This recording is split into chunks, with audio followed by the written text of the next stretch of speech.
Verso 9. Y ellos, quienes estaban conmigo, vieron la luz y se atemorizaron, y la voz ellos no la escucharon, la voz de quien me estaba hablando. Verso 10. Y yo dije: ¿qué haré, Señor? Y el Señor me dijo: levántate y dirígete a Damasco, y allá se te dirá sobre todas las cosas que te han encargado, que he encargado para ti. Verso 11. Y cuando yo no vi de la gloria de esa luz, o sea, cuando yo no vi por la gloria de esa luz, fui dirigido de la mano por quienes estaban conmigo,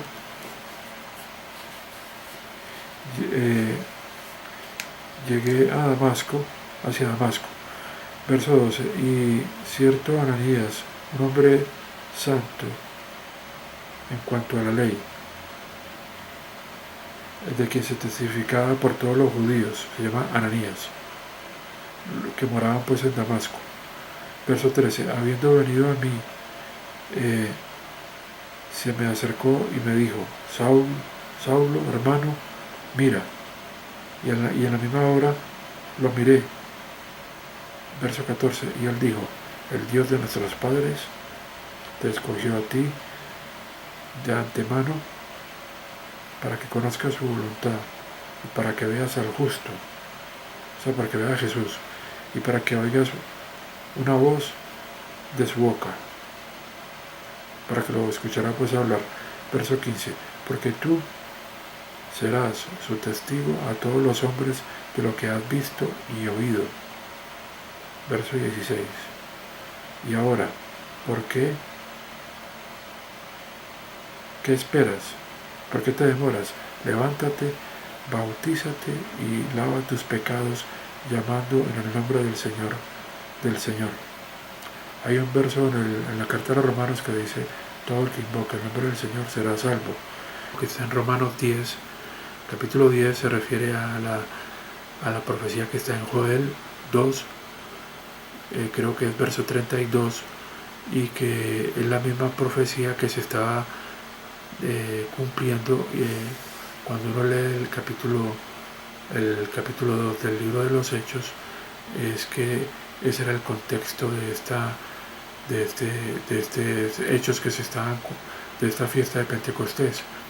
Este derramamiento del Espíritu era una parte del cumplimiento de esta profecía que está en Joel 2, que se refiere a la segunda venida, a la venida gloriosa de nuestro Señor Jesucristo, a los eventos pues de esta semana 70 del profeta Daniel. Y esto se refiere, si uno ve el contexto de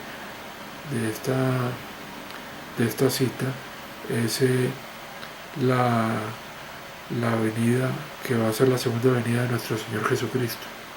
O sea que, como dice también la profecía de Joel, que está en el capítulo 2 del libro de los Hechos, durante este periodo están en los últimos días. Y entonces era cuando la profecía hablaba de esta venida del Señor, esta manifestación gloriosa, que va a ser de juicio para los incrédulos y de salvación para los creyentes. Sigue el verso 17. Y ocurrió cuando regresé a Jerusalén y cuando estaba orando en el templo, que yo entré en trance.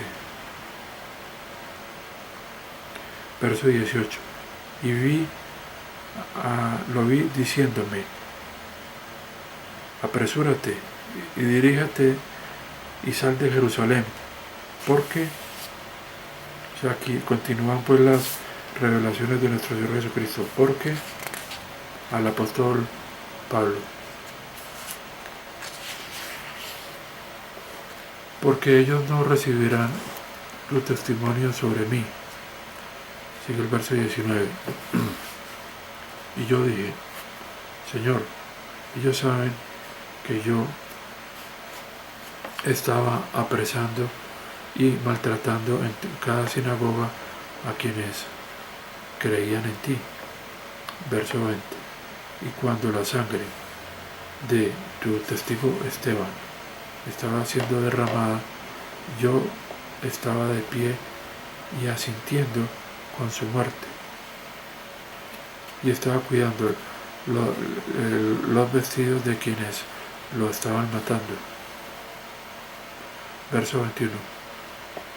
Y él me dijo, vete porque las naciones, es decir,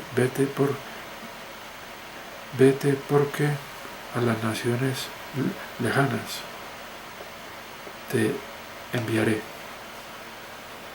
Entonces aquí es cuando algunos consideran que en este momento Jesús lo estaba mandando a que le predicara únicamente a los gentiles, pero uno ve más adelante, o desde los capítulos anteriores, porque esto es un recuento que está haciendo el apóstol Pablo, desde capítulos anteriores ve uno que el apóstol Pablo predicaba primero en las sinagogas, o sea que el ministerio o la predicación del evangelio del reino a través del evangelio de la gracia de Dios para los gentiles, ¿cierto? O sea, la oferta del nuevo pacto fue parte pues del ministerio, de este primer ministerio del apóstol Pablo durante todo el periodo de los Hechos, en donde estaban todos bajo la ley, porque el nuevo pacto todavía no lo había recibido la nación de Israel, y como hemos visto es un hecho futuro que se va a presentar cuando al final de lo que conocemos como la tribulación, ¿cierto? Esta segunda parte de la semana 70 del profeta Daniel. Sigue el verso 22. Y ellos estaban oyéndolo, lo que él decía, y elevaron su voz. Está aquí está refiriéndose a los judíos que estaban escuchando estas palabras que les decía el apóstol Pablo. Levantaron su voz diciendo, fuera, dice así, fuera de la tierra, o sea que lo eliminaran con él, con alguien como él, porque no merece o no puede permitírsele que viva, decían los judíos. Verso 23. Y ellos, gritando y lanzando sus prendas y rasgando y arrojando polvo al aire, dice acá el verso 24, el jefe capitán mandó de que se le trajera o se le entrara al castillo, diciendo que se le golpeara para ser interrogado. Aquí se puede examinado, pero creo que es interrogado, para que él pueda saber por qué causa le gritaban tanto contra él. O sea que está el jefe capitán romano tratando de establecer qué es lo que ocurre. Verso 25. Y a medida que él estaba apretándolo con las estaba pues amarrándolo y apretándolo, Pablo le dijo al centurión, quien estaba de pie y cerca, le pregunta a Pablo, un romano que no ha sido condenado, ¿es legal que usted lo maltrate? O sea, lo golpee o lo castigue.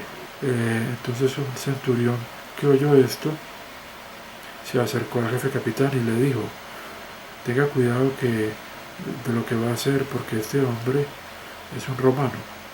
Entonces el jefe capitán, acercándose, le dijo, dime, ¿eres tú un romano? Y él le dijo, sí. Verso 28. Y el jefe capitán respondió, yo con una gran suma obtuve esta ciudadanía. Pero Pablo le dijo, pero yo he sido desde el nacimiento, porque él nació en Tarso, ¿verdad? Verso 29, inmediatamente por lo tanto ellos lo dejaron, quienes estaban a punto de interrogarlo o de examinarlo, dice acá. Y el jefe capitán también temía, habiéndose enterado de que él es un romano, y porque él tenía temor porque ya lo había atado. Verso 30. Y en la mañana, o sea, al otro día, intentando saber la verdad sobre qué se le acusaba por los judíos, lo liberó de sus cadenas y mandó a los jefes sacerdotes y a todo el Sanedrín que viniera, habiendo traído a Pablo, lo puso cerca a él, lo acercó, y Pablo, habiendo mirado fijamente a todo el Sanedrín, o sea, a los judíos, dijo, esto es el capítulo 23, hombres hermanos, en toda buena conciencia he vivido a Dios hasta el día de hoy, o sea, en obediencia a la ley. Y el jefe sacerdote Ananías mandó a los que estaban cerca a él, de pie, que lo golpearan, que le golpearan en la boca. Verso 3. Luego Pablo le dijo, Dios te va a golpear a ti, tu sepulcro blanqueado, o pared blanqueada. Y tú te sientas a juzgarme de acuerdo a la ley y viola la ley. Violando la ley, ordenas que me golpeen. Verso 4. Y los que estaban cerca de él, de pie, le dijeron, le respondes al jefe sacerdote de Dios, o sea, al sumo sacerdote. Y Pablo dijo, no sabía, hermanos, que él era el sumo sacerdote, porque está escrito, del gobernante de tu pueblo tú no hablarás mal. Verso 6. Y Pablo, habiendo sabido que una parte eran saduceos y la otra fariseos, y levantándose, gritó al Sanedrín, hermanos, no, hombres, hermanos, yo soy fariseo, hijo de fariseo, sobre la esperanza y la resurrección de los muertos estoy siendo juzgado. Verso 7. Y él, habiendo hablado esto, vino una división entre los fariseos y los saduceos, y la multitud estaba dividida, o sea, vino una discusión. Verso 8. Porque los saduceos en verdad dicen que no hay resurrección, ni ángel, ni espíritu, pero los fariseos creen en ambas, o confiesan ambas. Verso 9. Y vino un gran grito, y los escribas de los fariseos, habiéndose levantado, estaban buscando decir,